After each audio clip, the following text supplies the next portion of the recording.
Welcome to the Blooming League of Original Podcasts.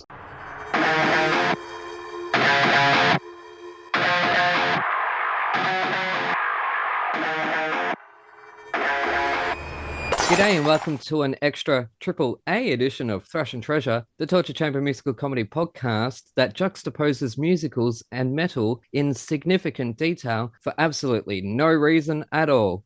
And speaking of insignificant, I'm Aaron, and I'm joined as unusual by an extra A, a past guest who's strutting in like the queen she is. Maybe she's born with it. Maybe she's Maybelline hairspray. It's matron mama, Asabi Goodman. Yay, how's it going? Hey! You're not Asabi, you're Matt, our regular co-host. Matt Young, I'm not Asabi Goodman, although I want to play Asabi's husband on Neighbors, if you've listened to our past thing. So, here's another plug. Casting people, put us on Neighbors. We're the American couple. We don't look alike, but we sound alike. Well, you're husband and wife, you're not brother and sister, so I don't think looking alike matters there, although there are those weird couples that do start to look alike. Twinning couples. It's like people and their dogs, which I don't mind. Like, I get that, but when it's people, no. Couples, no. Stop the cutesy dressing alike. Go away. Anyways. We could dress alike. Yeah, no, please don't. Anyways, guess what? What? We have another legendary Aussie diva in the kennel today, and he is here to prove where there's a Will, there's a Fred. So let's pause while we dig up the bones of this massive career that's seen this top dog work K9 to 5 since he first roughed up the neighbours as blue heelers, then popped down to the beach for a sea change whilst avoiding jellyfish stingers in the waves. But a wave crash burned 1,000 little deaths on his underbelly, which sent him to the MDA on Valentine's Day. But hey, this is Littleton after all, and you'd be barking mad not to unleash a huge local g'day and a who's a good boy, who's a good boy, as we sit ubu sit for some comedy, which has seen this genius become best in show after a sketchy start in the Wedge, which led to no activity, only party tricks for Mr. Black, Darby and Joan at the Fraud Festival over in the Scrublands, before settling on the sand of the banks so he could dip his dramatic toes in the top of the lake and feel the rush of the beautiful life. How's that? But then he messed around and Carla Comedy caught him out. How's that? Before he could rake in another of his AFI/actor awards, of which he has about 72. How's that? So it is with bogan pride and some say love that we entangle this heralded son of the Cairns Post into our torture chamber before the match committee finishes reading his 12 summers of cricket, because this bloke bowls us over with documentaries, podcasts, books and plays, and I'm starting to think he's coming for my gig as he sits on Primrose Hill with Glenn, Gary, Glenn and Ross kissing for Australia as if he were Cyrano de Bergerac. But that's easy to be when you've become Australia's next stop super show runner by creating, producing and or starring in Squint as the Total Agony Saga Lowdown and the film Rats and Cats alongside Man's Best Friend. And where there's a Wilfred, there's a remake, when his beloved hooch-loving pooch grabbed USA TV by the bowls, the mixed bowls. So please puff give a howling round of applause to this doggedly talented and ruggedly handsome writer, producer, actor, documentarian, podcaster, journalist, creator and possibly singer. I don't know. I'm only halfway through Emo the Musical as I write this, because it's the king of Aussie TV, Mr. Adam Zwar. Oh, good God, y'all. Welcome to the Torture Chamber. How is it going? It's great. That's great. That was a trip down memory lane. The Wedge was sketchy. Nice to hear the Wedge without the preface, the much maligned.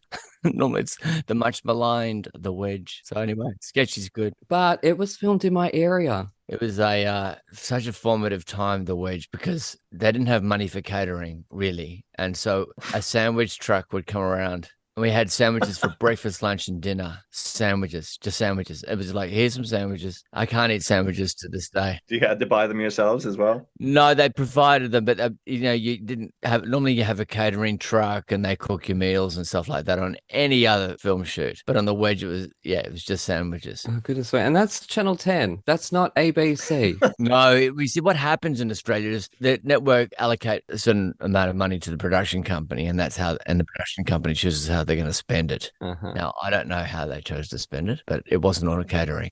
It was on the terrible CGI covering over signs. Yeah, that and some other stuff, I reckon. I always say there should be an app for rating the best catering on film sets. 100%. Yeah, you heard it here. Trademark. An Australian broadcaster and musician called Red Simons. Yeah. And then he became a TV star and then a radio announcer. There's a clause in some sort of bylaw there's filming going on in your street or in your direct area, you're able to actually use the catering facilities. Oh, wow. And so he's the only person in Australia who takes advantage of that. So if you're filming in Red's area, and I've forgotten where he lives now, but I have on multiple occasions, and he will just literally turn up for lunch. Brilliant. And he says, it's the law, I'm allowed to do it. Oh, goodness. There you go. I had no idea. This is a teaching moment for us all. Just speaking on budgets and stuff, Adam Richards says, thank you for making a star of my Doctor Who dollies on your show. Because apparently, I think it was on Lowdown. On Lowdown? Yeah, we had a big Doctor Who thread going through that. Yeah, Adam helped us out there, and we got a big Tom Baker scarf knitted and everything. Yeah, because Paul Denny's a huge Doctor Who fan, and we decided to build that into his character. He played Bob, the photographer.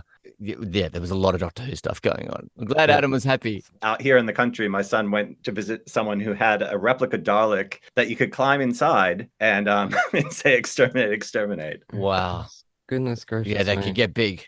The replica Dalek's big. Well, speaking of Paul Denny, in the lead up to this episode, you were, I believe, listening to Bert Bonte's episode, which apparently a lot of Australians do, and that's the reason why they keep saying yes. I keep getting messages saying, "I listened to Bert's episode. Yeah, sure, I'm in. It sounds like fun." I love it because I love that guy. He's awesome. But anyways, yeah, you had mentioned or touched upon a little story to do with Paul and Bert. If you wanted to quickly share that with our listeners before we move on. Yeah. Well, I really enjoyed the what I listened to last night with Bert. Well, there was I was on Triple R one night and they had a prize giveaway, and it was one of those situations where I had to go and buy. This was back in DVD days. I had to go and buy a whole lot of DVDs of shows that I'd made. And that was going to be a gift for a listener who would ring in and answer the question, who has been in every one of my TV shows and films? And the answer was going to be a guy called Paul Denny. So we asked the question to the audience, and the first caller came in and they said, Bert Bonte. And I went, yes, actually he has. The answer is Bert Bonte. Because I asked Paul to listen in and everything. I said, Paul, you're going to be the answer to this question. Bert's been in everything I've ever done. Yeah, so I really enjoyed it. Oh, wonderful. I love that guy. Great. Yeah. Yeah, he was on my dream list of guests to invite because I'd seen him in numerous shows. And recently on my first red carpet event, my first ever invite to red carpet was Moulin Rouge with him and Simon Burke in it. Oh, wow. Simon said yes to coming on the show because he listened to Bert's episode as well. So that's fantastic. Well, so you got on to Advice Spelling Bee, did you? Yeah, I think that was the first production I'd seen him on. Yeah. Yeah. And then Next to Normal, which he just knocked us all out of the park there. Yeah. Left us all very, very depressed, but knocked it out of the park. And I did meet him. I think I said it in the episode. I when you had the mohawk. Yeah, and I saw him. I just had to say something, and I'm just like, fucking hell, man. Oh my God, that voice. Yeah, it's amazing. Blown away. So hopefully him and Simon are going to say yes to coming back together. Oh, together. Awesome. Yes, hopefully. So I got to up the ante somehow. But anyways, we'll move on because we're going to dive more into the Aussie TV industry later. But firstly, when you look at what's happening overseas with the writer strike and all that, well, 2 strikes happening at once. How does this sit with you as a writer producer within the Aussie industry, which is very scrappy? Well, you know, I could go on for about an hour on the strike. I won't. But the thing is, 100% support it. But what their worst nightmare is the life of an Australian writer. Yeah. So all the things they're fighting against, as in like, this cannot happen. This is extraordinary. This is what we live with every day. You know, it's the mini rooms, you know, the various pay problems. But, you know, they're a proper industry and we're a little bit of a kind of cottage industry. So it's a funny thing because when you join show business, you assume like with acting and directing, you're joining the circus, right? You're taking a massive risk and it's a gig economy. Whereas screenwriting is a bit more like dentistry or something. You can get a job you can get an ongoing job, like a full-time job. And you can tell your parents that you're going to be okay and that, you know, this is a legitimate way to earn a living. So what they're trying to do in the States is create a situation like it is in Australia or like it is in the rest of Europe, where it's a gig economy, essentially. And that's part of the battle. And then, of course, there's AI. But the gig economy is a big part of the battle, which is what Australian writers have. I mean, we don't know where our next job's coming from. And we only work on something for 2 weeks at a time, maybe, or 4 weeks, maybe, if we're lucky. So, I mean, it's a bit of a dry topic. But, yeah, you know, that's the industry. That's it. If our listeners out there want to know more about the strike from the perspective of a Hollywood sitcom writer, last week's episode with Tim Doyle, and you don't have to hear my nasally voice in it at all. So You get to hear my American drawl. actually, no, it's not last week. It's the week before. We've just posted an episode, haven't we? So that'll explain it all properly from a veteran's point, like the same with you, Adam. He's been at it for, I don't know, 30 something years. Yeah. Writing sitcoms and stuff. So yeah, I mean, I'm glad it's over. I mean, very interested to see what the terms are. Yeah, definitely. Well, tentatively over. Tentatively, I see the word tentatively, and everyone's like, "Yay, it's over, it's over!" And I'm like, "Hang on a second, we got to remember this is not signed yet." So it's not signed, and you don't know what you're actually celebrating. Exactly. When did I become the sensible one? Goodness gracious me. They're hoping tomorrow is when they can sort of give more information. So okay. To all our friends from the show that are screenwriters, we stand with you, obviously, and we support you. And then the actors have got to come through. And then the actors, all the actors that we've had on the show that are all SAG AFTRA members, including Matt, my co-host. Yes. And Jonathan, another co-host from the show. But anyways, we'll keep moving on because we've got a jam-packed show here now. I've just watched, when I was preparing this episode, I had just watched a movie called Emo the Musical, which you were in. One scene. Why no solo? Why was there no? Because they'd set up a whole joke with you that never went anywhere, and I was expecting for it to come back with a solo, like a soliloquy in the office or something. Yeah, look, I don't know what happened. There was just a day they said, "Can you come and do this as a cameo, play the principal?" I think, and I did, and I do remember it was my birthday, and they made me a cake. Oh, lovely! And then I moved to America the next day. Oh, well, there you go. Fancy that. Yeah, that's why you weren't in the rest of the film. That's right. Yeah, because there was this whole, I can't remember what it was, but there was sort of set up that he had some sort of issue. I bet. I didn't even read it. I didn't even read the script. I think they literally rang me up and said, "Can you play this role?" And I went, "Yeah, okay. I'm moving to America tomorrow. I need the money." And cake is better than a sandwich truck. That's it. I mean, it was such a lovely thing, the cake, but they're all kind of like happy birthday, but they didn't know me. It was one of those weird things where a whole lot of people who don't know you were singing happy birthday to you. It was uncomfortable. Happy birthday, dear. This is a ham sandwich. That's happy birthday.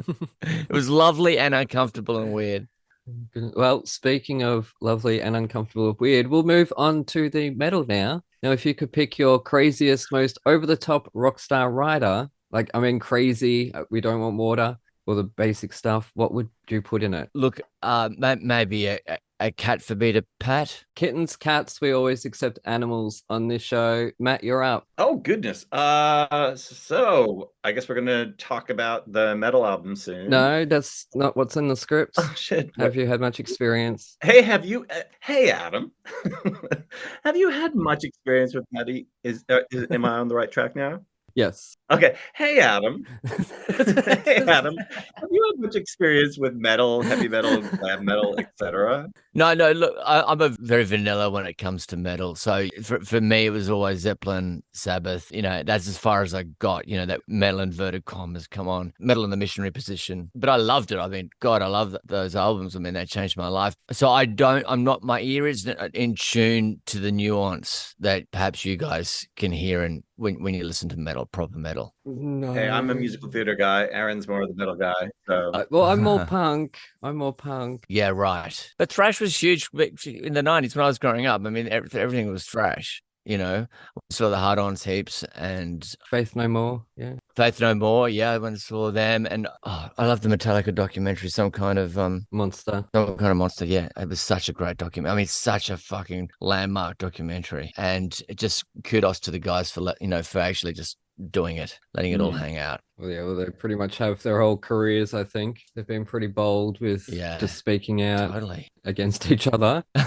Well, being in a band sucks. Can you imagine? I mean, it's like very codependent relationship with a bunch of people who, you know, and you meet in the late teens or maybe early 20s, and you're such a different person by the time you hit 30. The growth between 20 and 30 is so huge that you're expected to be friends after that. And remember, when you hit 30s, when the politics kicks in and some people develop prejudices and things like that, and it's, you know, it's very difficult to it's a miracle actually if you maintain equilibrium for over 10 to 15 years. Yeah, that's it. Not many of them last. Have you ever been in a band? No, I've got no musical ability at all. None at Have all. you guys? You guys have been in bands? I've sung backup for the pub band up here in Blackall. Oh, Although I did get to wow. sing the lead for Sweet Child of Mine from Guns N' Roses, but I did the octave down because I'm a bass baritone. Oh, okay. Yeah. Yeah, he gets up high, doesn't he? That'll be our Christmas special, folks. I did interview AC/DC. I did spend I spent a week in Stuttgart with AC/DC in a Oh, hotel. that's pretty cool. Yeah, so we're all in a hotel together, and because it was a pilot strike and we couldn't get out of Stuttgart, so I was flown over there with a bunch of journalists, or sorry, 3 journalists to interview them, and so we did the interview within an hour of getting there. Then the pilot strike happened, so we just ended up hanging out with them for the rest of the week. Brilliant. I've spent a lot of time with Brian Johnson, Angus and Malcolm were there, and Hey, cousins. yeah, your That's- cousin. Matt Young. Dork. Drinking, I got it. Drinking milkshakes, and they just drank milkshakes all the time. They're the size of jockeys, big cigarette smokers. And Brian, charm personified, that guy. I just love him. Yeah, goodness gracious me. Now that's the sort of thing that, like, when guests come on and they tell me, I'm just like, what the fuck am I sitting here listening to? Goodness gracious me, like David Newman talking about seeing Jimi Hendrix play at 13 years old. Oh, that's insane. I know, right? I have out of body experiences. Goodness gracious me. But anyways, well, speaking of a related pun segue, we'll move on to the metal now. Although this week we're jumping back into the slam pit for some good old fashioned old school punk. Yes. And I picked the album, and I picked at random English Dogs' Forward into Battle. So before I explain why, it says Asabi, but your name's Matt. You've reviewed it this week. How did you go? All right. Yeah, I mean, honestly, I had no knowledge of English Dogs. So I'm sort of the musical theater guy, Adam. So he usually throws these albums at me and I've never heard of or have no knowledge of them whatsoever.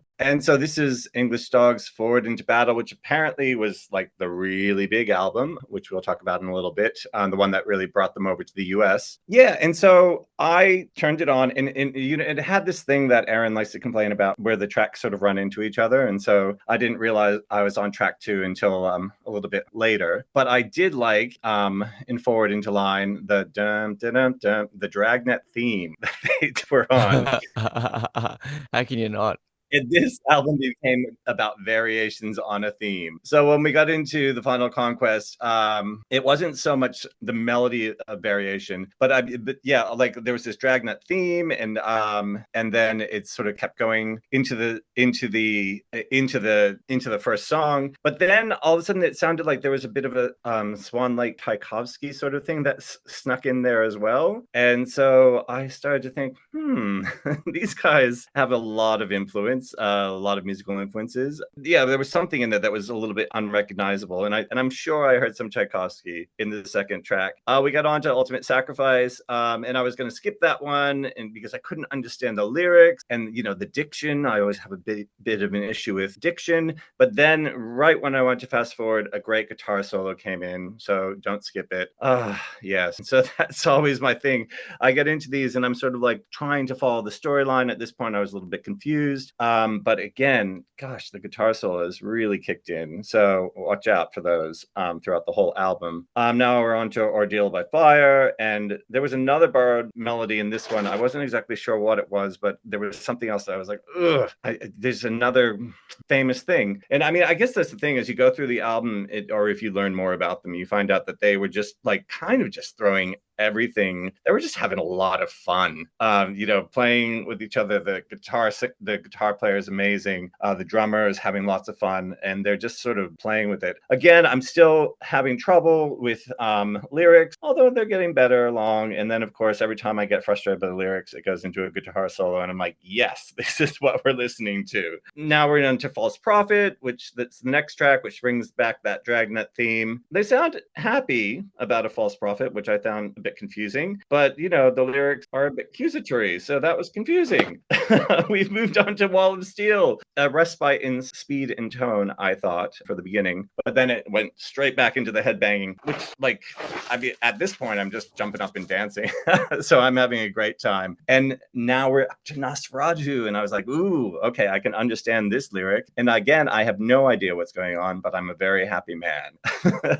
But it brought me into it. I was really happy. free. And then he that is bound shall be free had a kind of Beatles sound to it and a little bit of the Monster Mash. I tell you, I'm in. 5 Days to Death, starting to feel a little bit long. And then I realized that we're pretty much at the end with Brainstorm. And then I see, and it has a little bit of a I see a red door and I want to paint it black sort of theme. So again, I'm going, oh, they're just playing with everything. They're grabbing music from Tchaikovsky to popular culture to other bands that they love. And basically, I decided that they just don't give a fuck. And that's the appeal of this album. They just break all the rules by stealing, changing, just rocking out. And it's that ultimate thrash punk aesthetic that we all want. It's youthful, it's in your face, and it's fun. I mean, even the name English Dogs says it all. I mean, you don't have to work too hard. You know, it's not an overthought sort of thing. It's just like, hey, we're just going to do it. We're just going to play. We're just going to make some great music. We're going to have great drum riffs. We're going to have some great guitar riffs. And it just took me on a journey, like a band of young men, of boys. I think they were in their teens, 20s when this was made, having fun and kicking ass. So ultimately, they really won me over.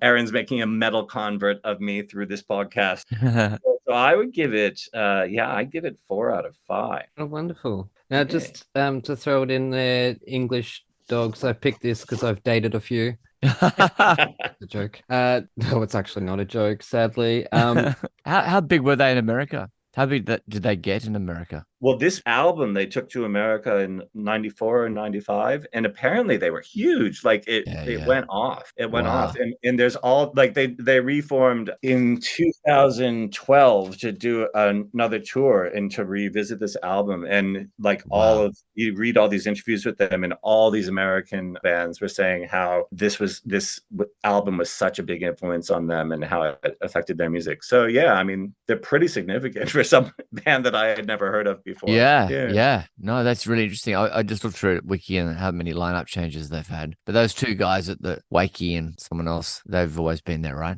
Yeah. And when they got back together in 2012, it was the drummer, Andrew Pinchley, the guitar, Graham Giz Butt, and the vocalist Eddie Bailey all worked together. So it was 3/4 of them came back together in 2012. But there were some other changes along the way there as well. I'm always happy when they get back together. It's like a film. Yes, the Blues Brothers. Yeah, that's it.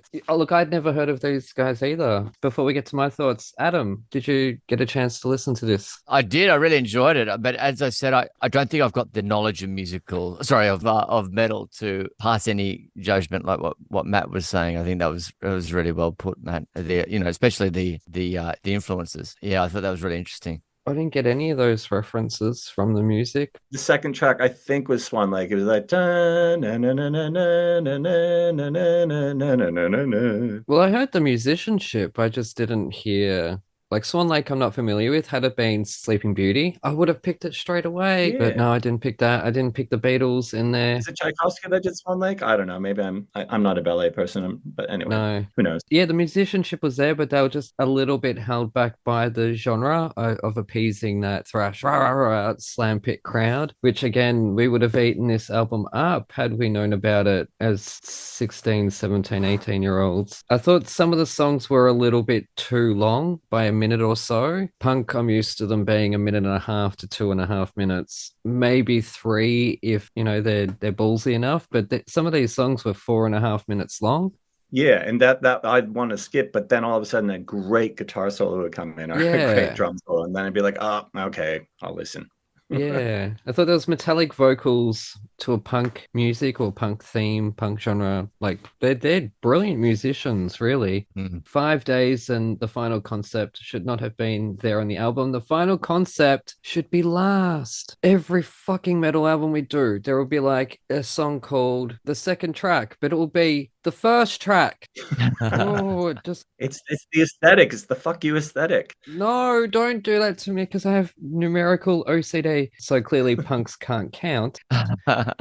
Brainstorm, again, length was 6 minutes and 22 seconds. Like, goodness gracious me. False Prophet, I thought was excellent. It was 2 minutes and 39 seconds of beautiful punk perfection. 4 stars from me. I love this, but just some of the songs were a bit too overlong. Have you seen a picture of the band, from that time? No. Oh my gosh, you would love it. Like I was thinking of you, Aaron, when I was looking at that picture, like from how you describe yourself when you used to be a punk. I was like, oh, he would be so into this. You got to Really? look up that picture. I will. I have got pictures of me as a punk. Well, what was this? The 80s? Did we have cassette players in our car in the 80s? 8 tracks. Maybe in the 90s we did. I just sort of feels like this would be like the album you would put in the cassette player, you know, in this drive down the highway and be like, rah! Yeah. Yeah. After just breaking up with someone or being broken up with. Yes, definitely. No, I can't find it. I printed off the Wikipedia page, the source of the world's information, apparently. It doesn't say anything about their US successes. It doesn't even have a charts thing. Oh, well, that was just all the articles about the 2012 get together. Yeah. Oh, good boy for doing your research. They were talking about like traveling around, just having they were talking about just having $0 when they went there and doing like a really bad deal. They were very young. They were too young to drink legally in America when they first arrived. And of course, you know, for any English band, you're always a bit like, what? I can't drink. And they were just saying that it was just like a drug and pizza fueled fest of just being thrown from place to place and not making any money because the promoters or whoever was just doing whatever. They were just having a good time. They were just kids just running around, and then like queues down the street and other bands saying, oh, you know, the bands they were playing with saying, you just wiped the stage with that. And they were like, we don't even know what we're doing, we're just making it up as we go along. Which again, when you listen to the album, like that sort of grab bag of these melodies that they're these themes that they keep going on and variations on a theme, it's a fun album, I reckon. I don't know if I got fun from it, but I did enjoy it. I got a lot of energy from it. Yeah, energy, I guess. Yeah, I'll agree. I don't know if I was in a fun mood last night when I was listening. I think that your mental state sometimes has to be taken into account. Yeah. If an album can turn you around, then that's amazing. Kind of nearly did. Yeah. And that's sort of the point of the show. I had to listen to it a few times, but I mean, yeah, like upon repeat listening, that's often the times, you know, with this, because I'm not from the metal world or from the thrash world. And so Aaron will give us an album and I'll listen to it and I'll be like, oh, but then I'll listen to it again. I'll read the Spotify lyrics and then I'll sort of meditate on it. And then I get really enthused. Yeah. No, that's how you should do it, as opposed to me at like 10:30 going, I need to listen to this for tomorrow. I listened to them on repeat over the weeks that I'd prepare an episode. Yeah, right. So it's literally musical metal album. When I'm doing 2 or 3 episodes at once, goodness gracious me, how I get by. Yeah. So in terms of the fun, if there was a little bit more, I guess probably we just did Faith No More as well, which was funk metal. So that sort of was really fun, but also dark as well. I not saying that I wouldn't have had fun listening to it, but in terms of the music, I sort of thought was angry, not fun. That's why I'm arguing with you, Matt. It is a bit angry. Yeah, it's very angry, which I'm fine with. I'm fine with. That's why I sort of I find it interesting, if anything, that you found fun in it. Cool. Well, yeah, I mean, I think it's playful. I mean, yeah, everyone sounds angry and sounds very aggro and it's confusing, but playful at the same time. I've just read that their first full-length album was called Invasion of the Porky Men, and as a chubby chaser, I should have picked that one. Instead, I went with the English Dogs, didn't I? Goodness gracious me! But they do have their guitarist's name, you know, Giz Butt, so which GIZZ Graham, Giz for short, I guess, which I Jizbutt read as Jizz as the American. Jizz Butt guitarist. So I thought that was Teehee. That's an excellent follow-up to last week's Jizzlobber. Anyways, on that note, it looks like we've got a nose for our 2-minute commercial, and we'll be back right after this. I apologize. I'm so sorry. I'm so sorry. I thought of that this morning when Coming soon to the Bloop Network from the producers of Thrash and Treasure, Around the World in 80 Plays. Starring the adorable Lizzie B and Alfie Parker, and featuring the star of the show, Dolly the dog, they'll take you for a trip around the UK, exploring the rich arts and cultural history of the UK. Episodes begin airing exclusively to the Bloop Network on November 14th, but here is a sneak peek.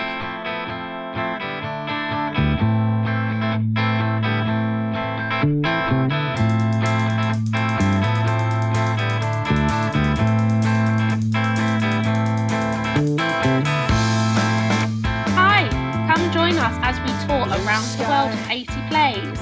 I am Lizzie B. And I'm Alfie Parker. And we are joined by our leading lady, co-host, travel buddy and fur baby, Dolly the dog.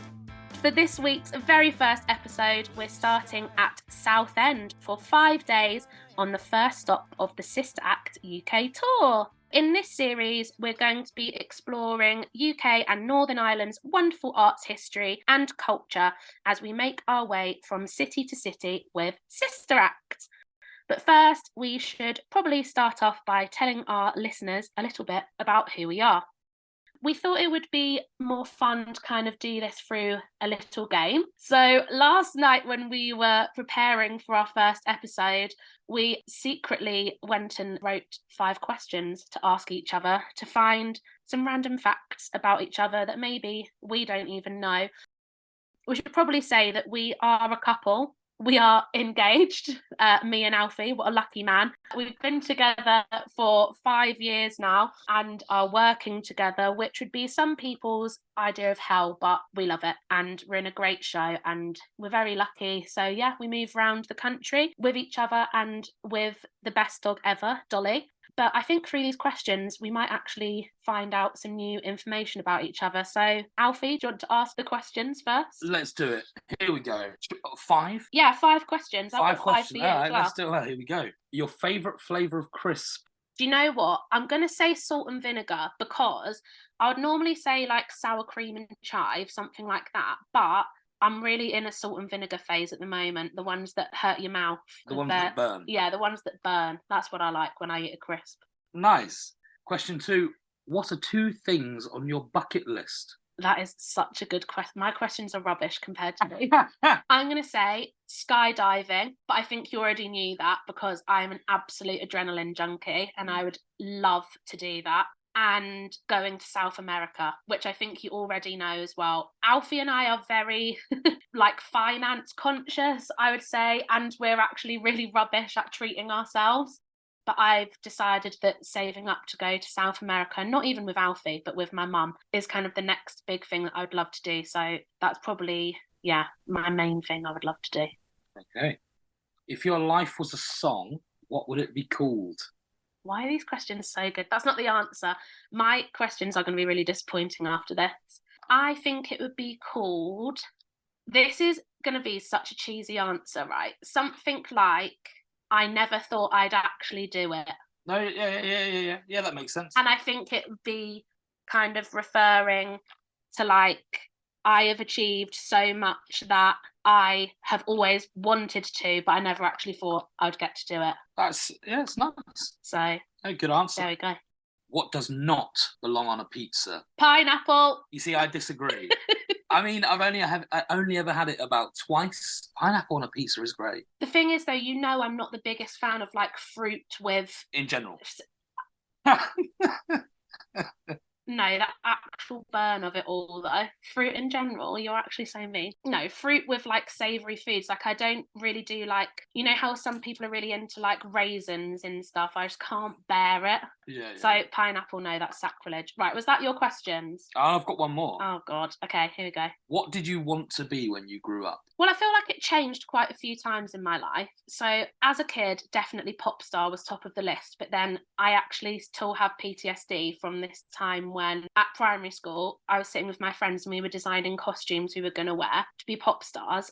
And then I drew a picture of me in a denim crop top and the girl sat next to me went, that's not a crop top, it's a bikini from Marks and Spencer's and you can't wear it to be a pop star. And at the time it was like the meanest thing someone had ever said to me and I still have PTSD, so that was the day that dream died. Then I felt like pop star was like top of the list, but I actually, in a sensible way, wanted to be a newsreader. So that's what I thought I would actually end up doing. And then becoming an actor was just...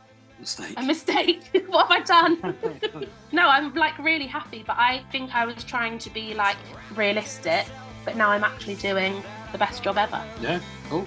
So my questions are so rubbish compared to what you've just asked me. It's literally like a 5-year-old's written them. Normally I'm the rubbish one, so that makes Alfie's making a really good impression in the first episode and I'm just letting everyone know. First impressions are important. You'll notice as we go on that I get progressively more rubbish. Yeah, to be fair, the only way is up to me and the only way is down There to we me. go. So it's fine. Right, here we go.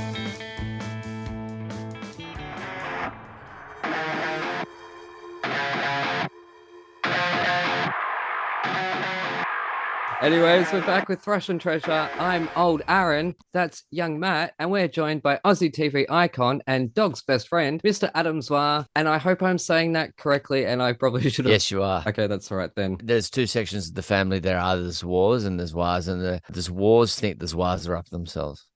Yeah, so in northern Victoria, that's where my family's from. They're all Zwar, and they go, "Oh, you're Zwar, are you?" What's the name come from? Like, where's that Yeah. from? Is that I think it's like, a shorter name, but it's German. It's Oh, it's German. German. Yeah. So we come from Saxony. I think we were religious refugees. We all came out when the Lutheran Church kind of split up a bit, and they came to South Australia, all the Germans, in the late 1800s. I guess they went to America as well around that time. in my family, well, I'm like second generation Polish American, but it's interesting to watch where like the Bialystok Jews, like a lot of them came to Melbourne.